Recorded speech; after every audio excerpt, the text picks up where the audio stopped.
Welcome to the AT Parenting Survival Podcast, where you get help and guidance through the chaos of parenting a child with anxiety or OCD. This show is for educational purposes and is not intended to replace the guidance of a qualified professional. Here's your host, child therapist, Natasha Daniels. Well, hello there, and welcome to another episode of the AT Parenting Survival Podcast. Today, I want to talk to you about 4 communication stoppers that we want to be aware of when we're trying to help our child with OCD. Often, communication and trust is at the foundational level of what we need to move the dial in order to help our kids with OCD. And when we inadvertently do things that communicate and encourage shutdown, inadvertently, our child with OCD is less open, less articulate, and less collaborative when we're trying to help them with their OCD struggles. So today we're going to talk about what are these communication stoppers. A lot of us do them. And then what do we do instead? That's always the key is, okay, yeah, this is not helpful, but then what am I supposed to do? We're going to get all into it in just a moment. But before we jump in, I do want to thank NoCD for sponsoring this episode. NoCD offers affordable, effective, convenient therapy, and they're available in the US and outside the US. You can schedule your free 15-minute consultation to see if NoCD is a right fit for you and your child. Just go to treatmyocd.com. That is treatmyocd.com. I'll also leave a link in the show notes. All right, so let's dive into today. Communication is so important, and I'm constantly assessing and evaluating my communication style with my kids. Probably too much. I'm aware of what I'm doing right now is shutting communication down. Or, this is a really important moment. The door is cracked open. I don't want to ruin it. And so the first step is really bringing that awareness of the importance of communication into front and center so that you have this awareness of communication is incredibly important with all parenting, but especially when we're talking about kids with anxiety and OCD.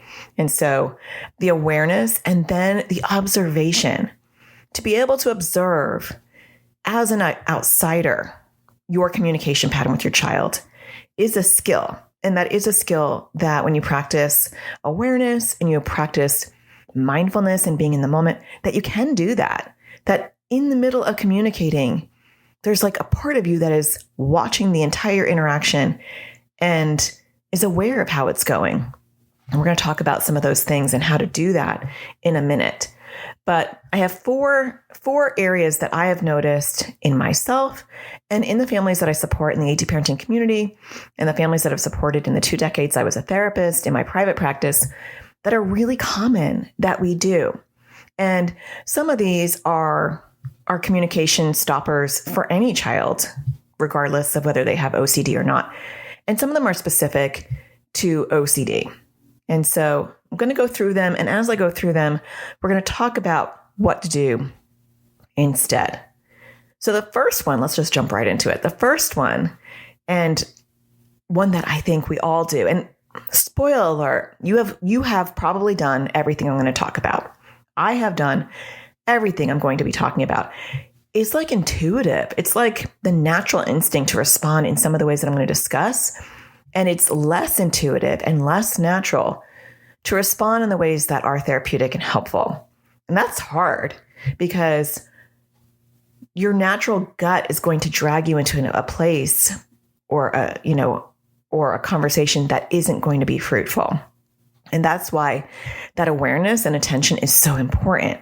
Because when you have awareness, you can really control the conversation and steer it in the direction that you want it to go versus letting it happen organically.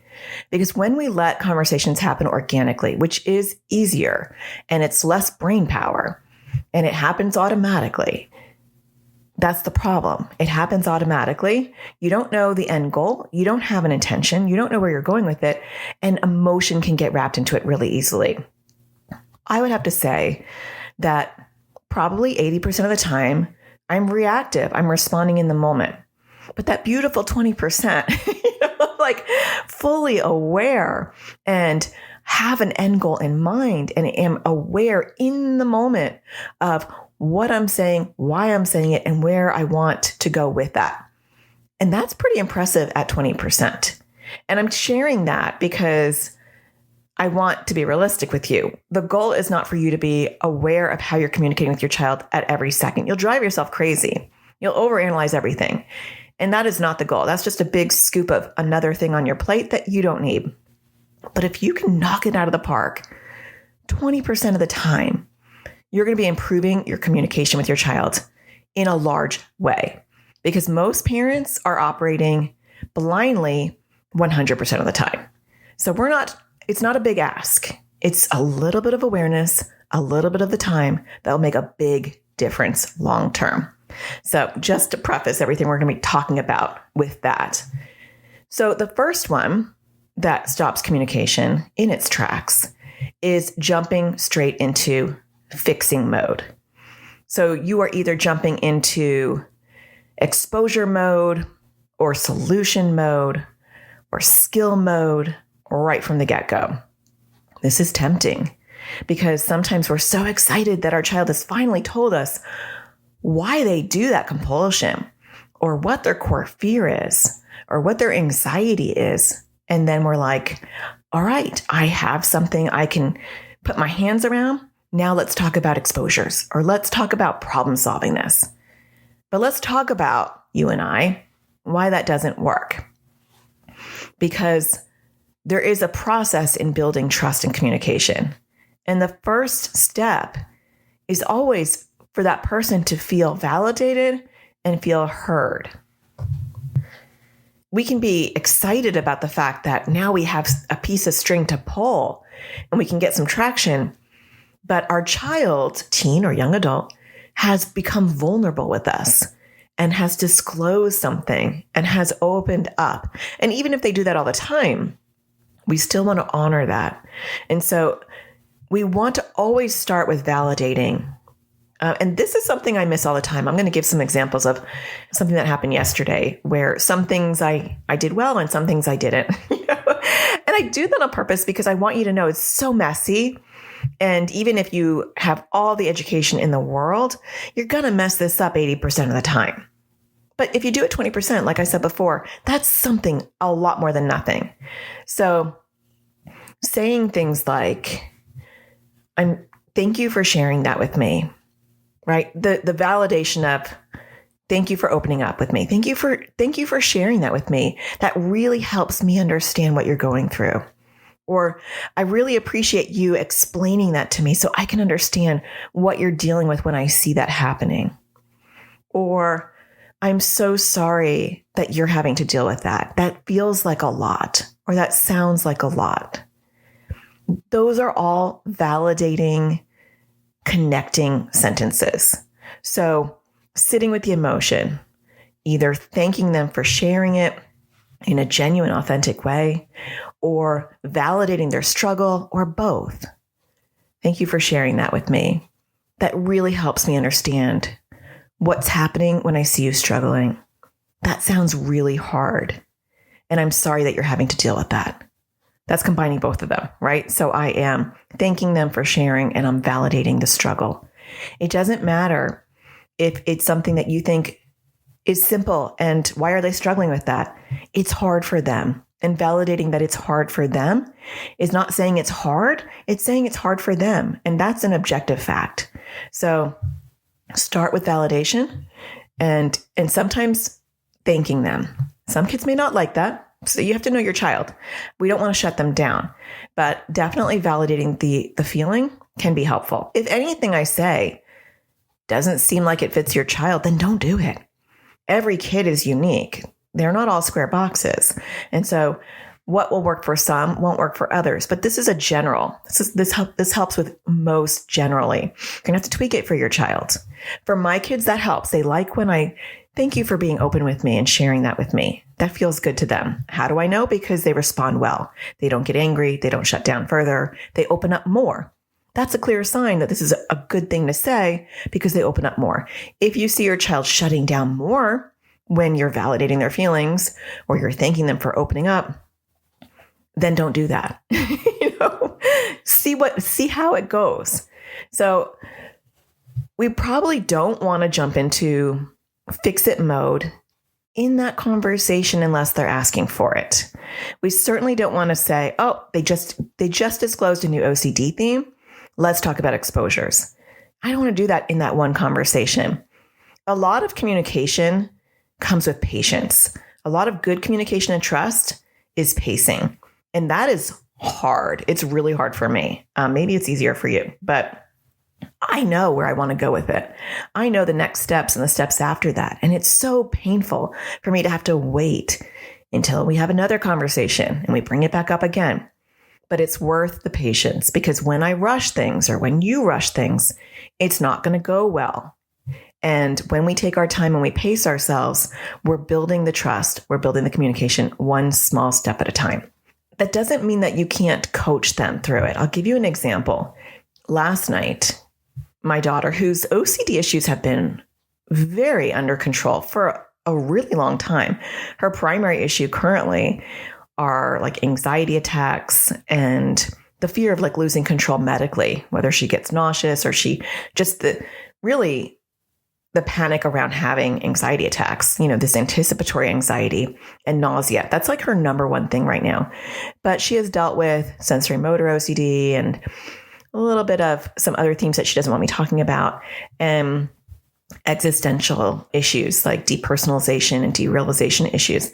So last night, something had happened. I won't go into it, but something had happened and she did something. It was related to feeling like a depersonalization issue. And I didn't notice. That she was doing that. And then when I was saying goodnight to her, she just disclosed it. She said, when I was doing that behavior, it was like a gesture she was doing. She said, I was doing that because of X, Y, and Z, which was a complete OCD thing. It was a new thing. It was still related to existentialism and like depersonalization, but it was a new intrusive thought that I'd never heard of before. And it was a totally new compulsion and a really concerning one. And when she told me that, it's so good because I was probably in my 20%, somewhat of I was probably like 50. I was in between the 80 and the 20 because I did some things not so great. And I did some things that were, I don't know. I actually think I probably would have done the same thing now that I look back at it. You don't want to overanalyze things, but I did swoop in. She told me it and she laughed like it was a joke. And I knew it was an uncomfortable laugh. Like she knew it was ridiculous and she was embarrassed to tell me. And even in that moment, this is why I think I was more in the 20% and then my 80, because I was aware in the moment that she's opening up. I was like, and she's 13. So I was like, it's so good. This is a thought that I was having while she was saying it. I was thinking, this is so good that she is open enough to communicate that she's having this intrusive thought and just did that compulsion.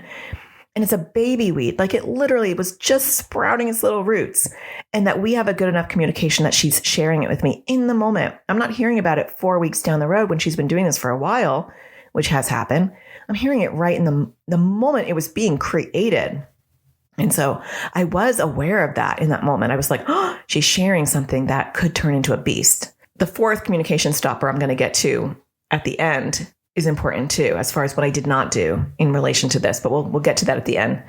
But that was a really good thing. And I was celebrating it in that moment because we want our kids. That is the ultimate goal. We want our kids to collaborate. We want our kids to feel comfortable enough that they communicate when they have new intrusive thoughts or feelings or new compulsions. We want them to tell us what's going on. They won't always. And developmentally, it's somewhat appropriate that they stop doing that. She's a teenager now. I'm not always privy to what's happening. In fact, she prides herself on telling me after the fact that she had an anxiety attack and that I wasn't aware of it. I am normally aware of it. I just don't want to highlight that with her, but sometimes I'm not. She does have a look, so I'm not totally ignorant to it. And she'll be like, how did you know? And I'm like, okay, well, you have this deer caught in headlights look about you when you're having that problem. But sometimes I don't want to highlight it because she told me that doesn't help because we've communicated. We have collaborated. I've said to her, how do you want me to handle it when I see that you're having an anxiety attack?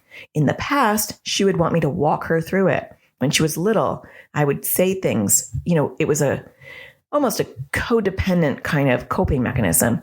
Now she doesn't want me to say anything. And so we had this conversation. You have to kind of go back and have conversations periodically because what they want will change developmentally as they are shifting.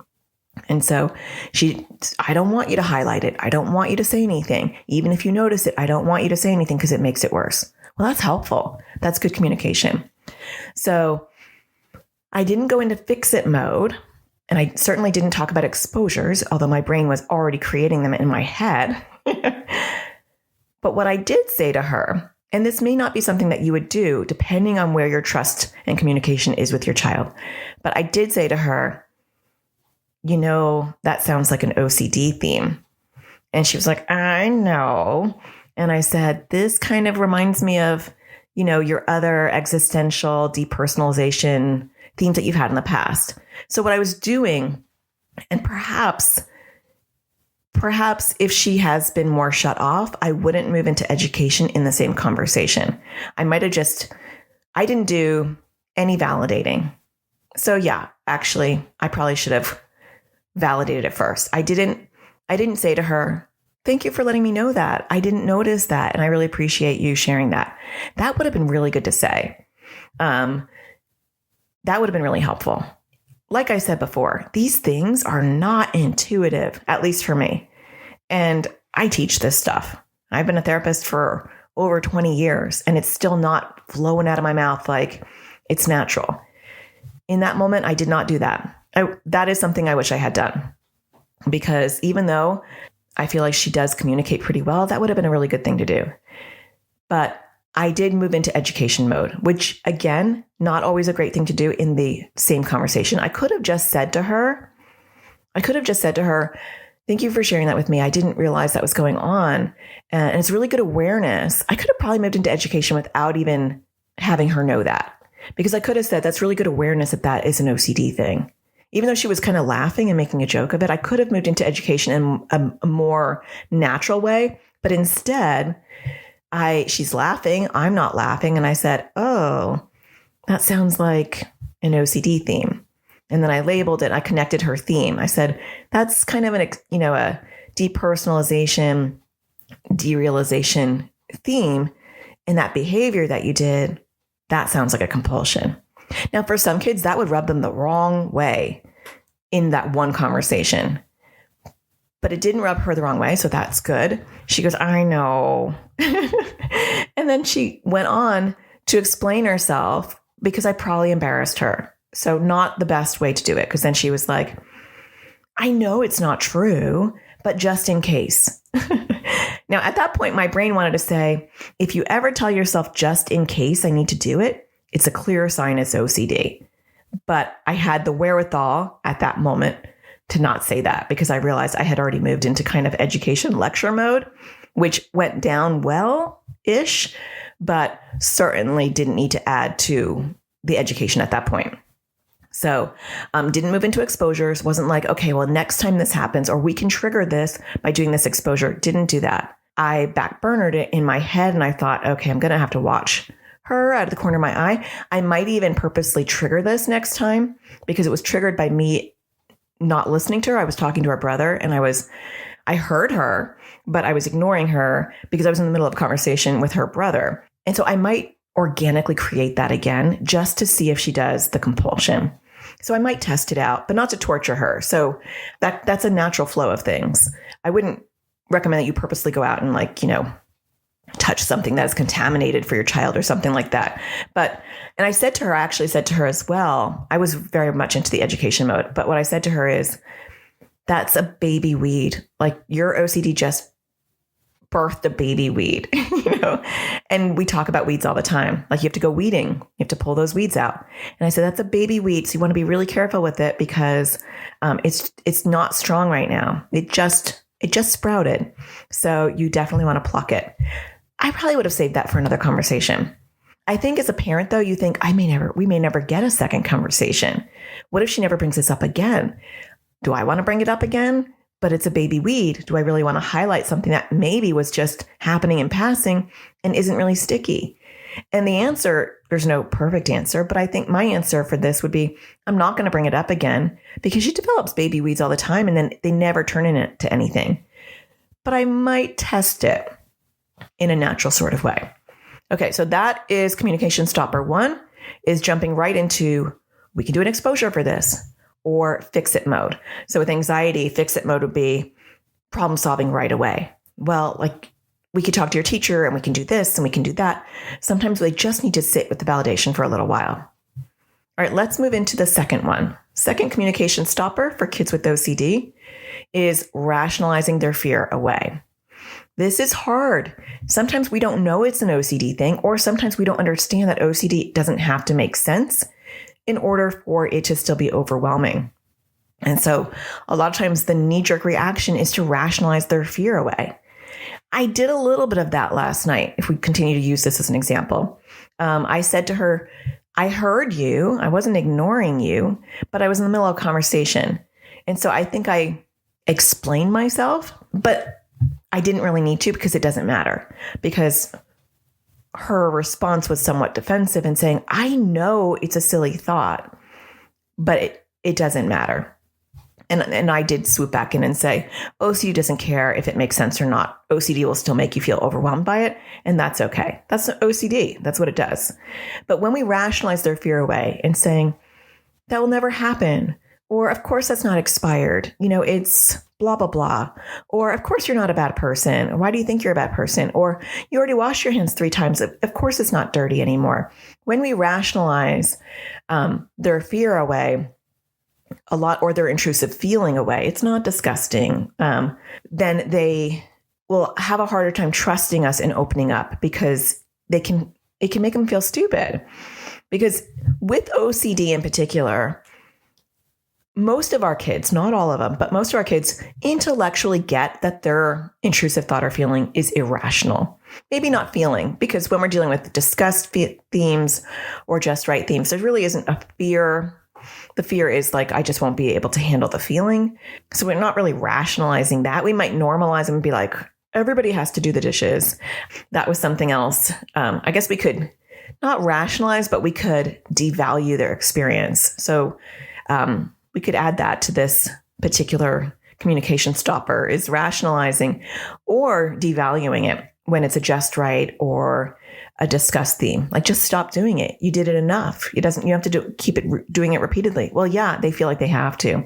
And so then that can make them feel embarrassed by it. Or my daughter last night, she's really wanting this t-shirt. And I was like, well, you're going to have to earn it. And so she's been doing chores because, like I said before, her OCD has been really quiet. So I have them earn points only through exposures, but she's been doing so well. We don't do exposures with her. But it's funny because I said to her, you can put the dishes in the dishwasher. Now, she had emptied the dishwasher. That's not a problem. But she has disgust-based OCD themes. And the sink was particularly disgusting last night because I had made a crock pot potato soup meal, and the potato soup was kind of like caked into the crock pot. You can imagine. And I didn't rinse it off. I just poured water in it. So it's this soupy, gross thing. It would have been nasty for anybody. And so I said, do you want to put the dishes in the sink? And you can get $5 because she wants to earn $30 for this t-shirt. And she's like, okay. And then she goes, you mean put it in? And I was like, yeah, put it in. She's like, all right. And then she goes there and she's like, oh, it's really gross. And we have not done exposures on disgust in a long time. We used to do dishes as an exposure, and where I'd rinse off most of them and leave a little bit, and we built up, and then it was not really a big problem. And then she's like, I don't know, Mom. I don't think I can do this. I'm going to need more points. I was like, well, okay, how many more do you think? She's like, 7. I'm like, that's fine, because she hasn't done disgust exposures in a really long time. So then with disgust exposures, I've done a whole episode on disgust OCD themes, and you can listen to that in its entirety. I'll leave a link in the show notes. But there is thought that with disgust, you can have some accommodations. And so she will do the dishes as long as she can wear gloves. So she's wearing these pink rubber gloves and she's putting them on. And somehow she rips through one of the fingers. And so she breaks it. And then she's like, oh no, I can't do it.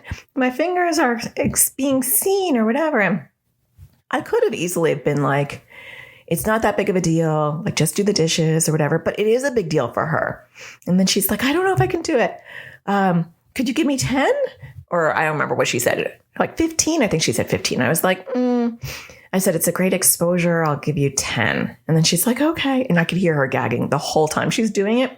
But if I was to minimize that and say, you're fine, or it's not that big deal, or everyone has to wash the dishes, that really would be taking away from her struggle, which is a genuine struggle for her, much more so than me. So be aware of rationalizing or minimizing their struggle with anxiety or OCD or disgust or just right or anything, because how it feels to them is different than how it feels for you. And so understanding how hard it is for them or being empathetic to that is really important. So we're not going to problem solve, and we're not going to rationalize, and we're not going to minimize. Those are all really important not to do. All right. After the break, we're going to talk about the last 2 communication stoppers that will kind of shut down communication with your child with OCD. Stay tuned. We'll be right back. It's time we put help directly in our kids' hands. Introducing Crushing OCD course for kids and teens. It was way more helpful than all the other therapy we've ever done because we didn't really know what to do. So we weren't really doing it before. So the course helped to figure out what the exposures are and how to do them. We're not in therapy and find it really hard to find an ERP trained therapist here.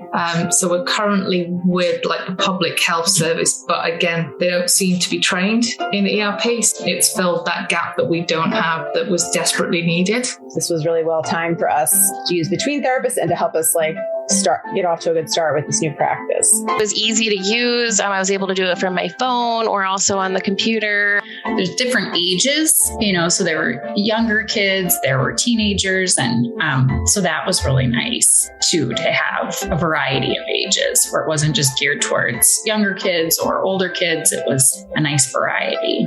It's helpful for our kids to hear it from this third party as opposed to just us saying it. I really like the offense and defense method. I love working on poking at OCD while it's sleeping. It makes it a little bit easier to do, and it's kind of fun. I'm planning on using it to work on my fear of holding or touching batteries and stuff like that. So it was really helpful, and I think a lot of other kids would like it. I thought that I was the only one who had worrying about the weather and stuff. And then there was somebody else on there who worried about the same thing, which was really helpful. Seems less scary to work on stuff now that I've watched this class, and I'm more interested to work on it. I like trying to do more exposures still, and before I wasn't, I just didn't want to do them.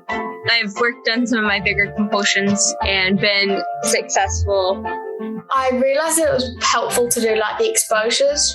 Before it was really, really hard. It's still hard, but it's helpful to know that I need to do them. Before there would be a lot of battles about it. So it is definitely less loggerheads.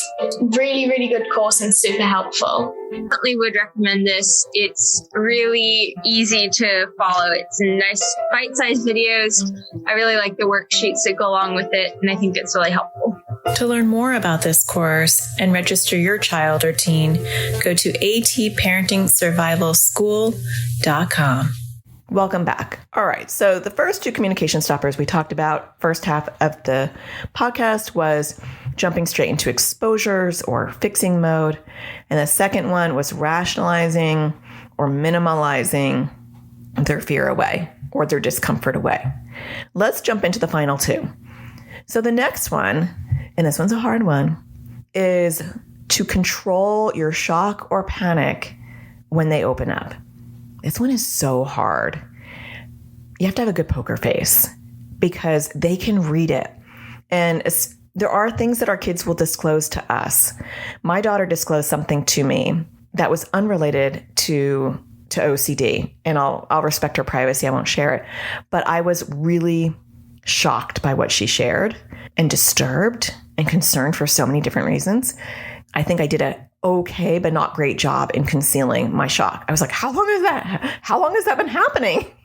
I was like, when were you doing that? What was I doing? How did I not notice that? I was like very overwhelmed. Not 100% because I could have been really disgusted too, but I think I did spitfire a lot of questions around it. So controlling your shock or panic is really important. Sometimes our kids will share taboo OCD themes that is overwhelming to hear your kid talk about. There are sexually intrusive OCD themes where they're having really disgusting or upsetting or nasty thoughts that are taboo, that are sexual, that are, just very concerning. Or they can have harm OCD thoughts about themselves or about other people that become really concerning too, where you're like, oh my gosh, are you going to hurt yourself or hurt other people? And that's a theme. That's an OCD theme. And so they might have intrusive thoughts that they have to share with you about, like, I thought that you were fat. Or I would have that in my office all the time where people would be like, I just had a really bad intrusive thought about you. And we're trying to discuss their themes or whatever. And I'll be like, you can tell me, it's fine. And they're like, well, I thought that you're ugly and you're old. And you have to be a poker face and not get hurt by those things and just be like, okay, yeah, those are common intrusive thoughts. Let's talk about it. These are the themes we're discussing. Sometimes kids do that as a compulsion to confess. And we also still want to kind of control our response, because our response, even in their confessions, can kind of make them double down on their OCD shame. Especially if they have moral OCD and they're confessing like, oh, Mom, I just had this intrusive thought that I was going to stab you. And you're like, the look of fear on your face or shock, adds power to the OCD thought. That is, you're a bad person for having this thought. So whether they're confessing it to you or they're opening up to you, this communication stopper is important for either one. We want to work on our poker face, save it for later. That's hard. That takes a lot of control, because when we show shock or panic, we shut down communication. They feel embarrassed, or they feel ashamed, or they feel judged. They can read your face. And so that is also why it's so helpful for parents to understand all the different ways OCD can show up, because then you'll know, oh, this is actually a common thing. Oh, harm OCD, and they're having like fearful thoughts about harming themselves, but they're nervous and they don't want to do it. Yeah, that's an OCD theme. Or, oh, this really gross sexual thought about our dog. Yep, that's an OCD theme. These happen. These are common. When you know that already exists, that really will help your face, so you don't have that shock when it's happening. So that is the third communication stopper, is working on your poker face. The final one that I want to talk about is moving into punishing the behavior instead of addressing the fear. This one is a little bit hard. It's hard to do sometimes, because it's hard to say what is OCD versus what is behavior. But it is a communication stopper, because when our kids are refusing to do something because of their anxiety or OCD, let me think of an example. Let's say your child thinks their book bag from school is contaminated and they're leaving it outside of their room, and you want them to put it in their room, and you're getting this defiance that you don't normally get from your child. You're like, put your book back in your room. I don't want to, or I'm not going to, or they ignore you and they just don't do it. And unfortunately, we have to see our kids' behavior through two lenses. I say this a lot. We have to see it through the typical parenting lens, and then we have to filter it out one more time through the OCD lens or the anxiety lens. And that is just more brain work when we're talking about raising kids with OCD and anxiety, because we have to always look at things through two lenses, because they are kids and they do things that are kid-like, right? They sometimes don't listen. They push boundaries. Those are all developmentally appropriate things, and we want to parent those. But sometimes it's because of anxiety or OCD. And so we have to recognize, is this an OCD issue, or is this them being difficult, because I'm going to approach that differently. And I actually do have a whole webinar talking to you about how to handle difficult behavior caused by anxiety and OCD. Let me find that link for you because I wasn't planning on talking about that, but you might find that helpful. It's natashadaniels.com/difficult behavior. And so it's tips to handle difficult behavior caused by anxiety and OCD.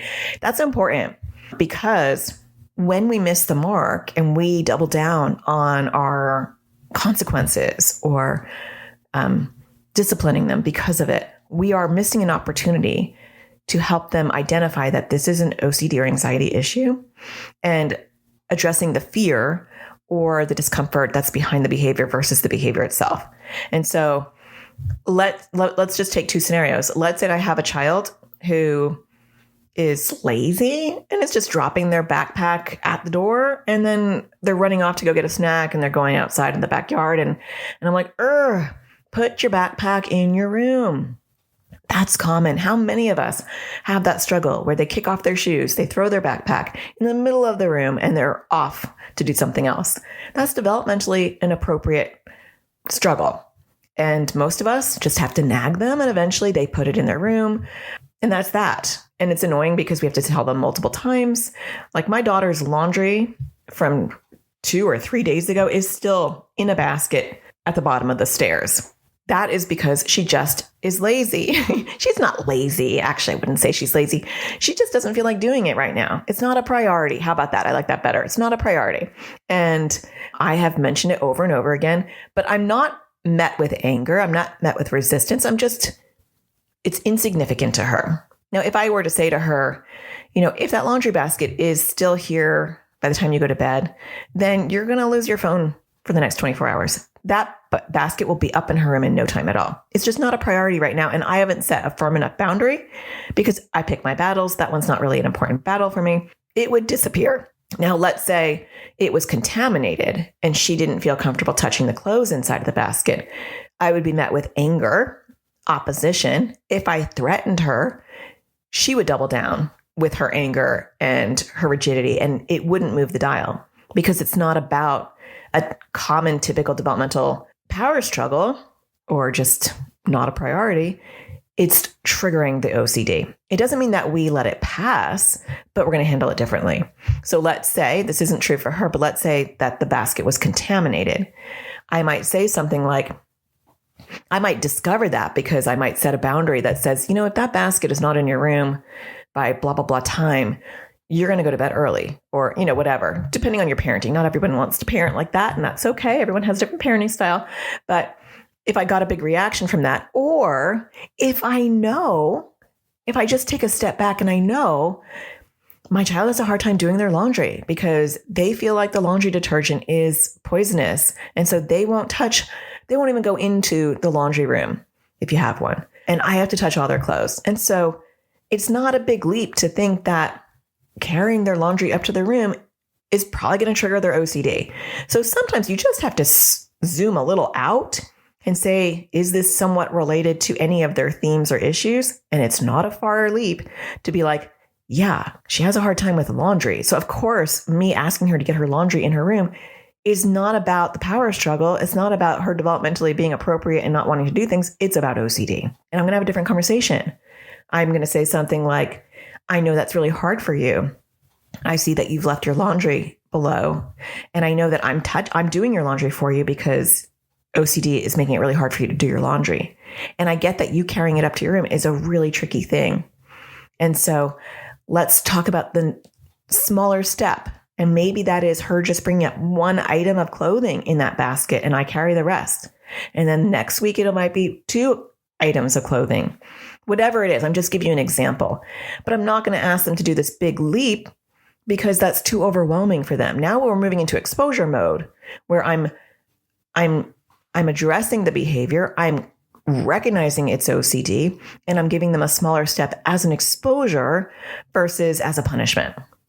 A lot of times parents will confuse this. They will do chores and then they'll get angry that their child's not wanting to do chores. And they'll say, they're normally so agreeable or they're normally so helpful, but they're giving me such a hard time about doing these chores right now. I'll say, well, what are the chores that you're having them do? And is there an OCD theme that they have that's related to it? And more often than not, they'll say, yeah, they have contamination OCD and they're not wanting to do X, Y, and Z. And it's like, of course they're not. If touching things is a big issue in general, of course they're not going to be able to do the particular chores that you outlined for them. That doesn't mean they get a pass. This is the part that I think people miss is they think, well, if it's OCD related, then all bets are off and then we're just going to coddle them. No, that's not good either. But we're going to pivot. And now we're not calling it a chore. It's an exposure. And so I'm going to say, what things can you do around the house to pitch in that is helpful, that won't trigger your OCD? Because that's different. That's a chore, or that's just communal living that you pitch in and you help. What can you do that would not trigger your OCD at all? Let them pick it. And then that becomes their chore. Now, the other thing that you were having a really hard time doing because it was triggering your OCD, let's do an exposure around that.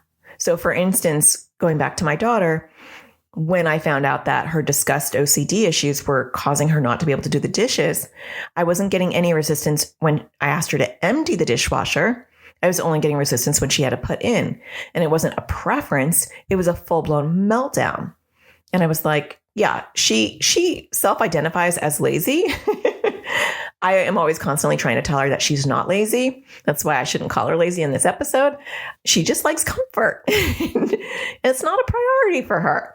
When she wants to do something, she is not quote unquote lazy. And that's what I always tell her. Like, she's a go-getter. She likes to be active. She likes to do things. She likes to keep her brain active.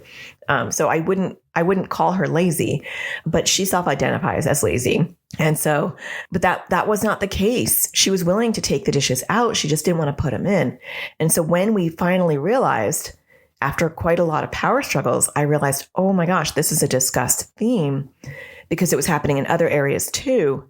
And it was unlike her. And it was a huge explosive meltdown that's not normal for her. Then the dishes were off the table. She could empty the dishwasher. That was one of her chores. Or she could do something else, like her own laundry. That's one of the things that she always does, makes her own lunch. Those are things that she does. But the dishes became an exposure. And so we crafted it in an exposure sort of way. And she learned how to tolerate putting the dishes in. Apparently, still a struggle. According to last night, if that glove has a hole in it, we're in trouble. But she can wear gloves. And again, I will link that Disgust OCD podcast about how to handle disgust OCD themes with those accommodations that we would not do with other OCD themes. And that is based off of Rich Gallagher's approach to disgust-based OCD, which I actually do resonate with mostly. And I do have an episode where I kind of break down his views on that and how I've adapted that for my child around disgust OCD. I will link that too. So I hope that you found that helpful. When we are really aware of how we're communicating, and we can turn all these communication stoppers into communication doers. And so the first one, right, not jumping straight into exposures or fix mode, we can turn that into a positive, which is validate, normalize, and empathize, right? Thank you for sharing this with me. It really helps me understand what you're going through. That must be hard, right? Second one, not rationalizing their fear away. And so again, the empathizing of OCD doesn't make any sense. And I totally get that that's a struggle for you. And I'm going to sit with them with that instead of rationalizing it away. Third one, showing shock or panic. And so what we can do is show empathy. I guess there's a theme here, right? It's the empathy. Calming our eyebrows, closing our mouth, being empathetic. Thank you for sharing that again, right? I'm not shocked. I'm not asking a bunch of questions like I did that time. I'm just sitting with them.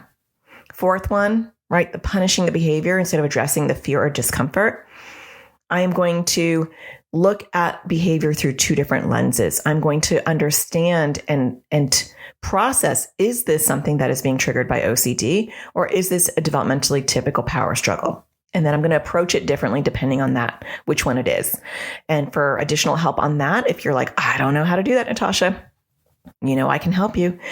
You can register for my free webinar. It's on demand. So you just register and you can pick a time or you can just watch the replay. So it's on demand. NatashaDaniels.com/difficult behavior. You can check that out. So I hope that you found that helpful. I hope that you're finding my podcast helpful in general. If you are, don't forget to hit a star or write a review. I greatly appreciate that. I finally found a new place where I can see I actually think it's just Apple still. I think it's just Apple podcast reviews. So I'm sorry if you're leaving a review somewhere else and I'm not seeing it. But I can see reviews on Apple. Actually, I think on Spotify, you can hit a star, but there's no place to leave a review from what I can see. And if you're listening on Amazon or Audible, you can leave a review. I just haven't gotten any because we just recently discovered that it wasn't on there. So that's a problem. But if I can find your review, I will be reading it to show my gratitude. And speaking of which, I want to read Cookie Peep wrote gratitude. And so I'll read theirs. We're new to the world of OCD, and I'm so grateful that the wacky algorithms for searching for podcasts put this one first for me to try. I'm glad too. I felt kind of alone and at a sea as to what to do next. I love Natasha's deep expertise, her humor, and her lived experience. It makes me feel like there's a way forward and that I'm not alone in helping my daughter. Thank you. Well, thank you for writing that. I do see another one, and I'll read it next week because I haven't gotten a lot of these lately, and I like to read one at the end of every episode. So maybe if you're writing one, I'll read yours week after next. So I hope that you find the sparkle in everything you do. Check out that webinar on difficult behavior, natashadaniels.com/difficult behavior. And I will see you next Tuesday. Take care. Thank you for listening to the AT Parenting Survival Podcast. To get additional support raising a child with anxiety or OCD, visit Natasha's online school of on-demand classes at atparentingsurvivalschool.com.